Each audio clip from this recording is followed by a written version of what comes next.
Praise the Lord.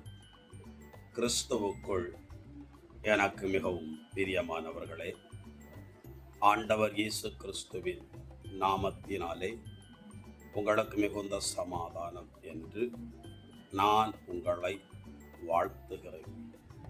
எசாயா தீர்க்க தரிசன நூல் 45 அதிகாரம் 2 வசனத்தில் அவர் நமக்கு முன்பாக சென்று கோணலானவைகளை நேராக்குகிறார். நம்முடைய வாழ்க்கையில் அநேக காரியங்கள் கோணலாய் காணப்படலாம். ஒரு வேலைக்காக முயற்சித்தாலும் அதில் பல தடைகள். வருமானத்துக்காக எவ்வளோதான் கடினமாக உழைத்தாலும் வருமானம் வருவதற்கு தடை.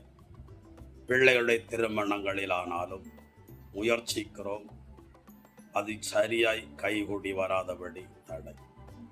எந்த கோணலையும் நேராக்குவதற்கு நாம் ஆராதிக்கிற தேவன், நாம் விசுவாசிக்கிற தேவன் போதுமானவராய் இருக்கிறார்.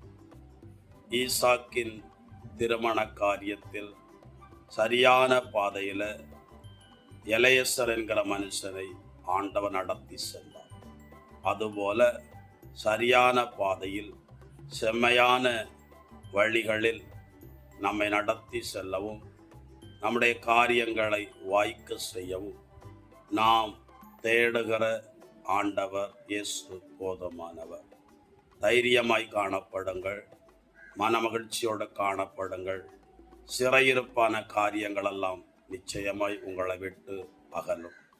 நீங்களும் பல நன்மைகளை, புதிய நன்மைகளை பெற்றுக்கொள்வீர்கள். கர்த்தர் அப்படி உங்களை நடத்துவார். God bless you. சமாதானம்.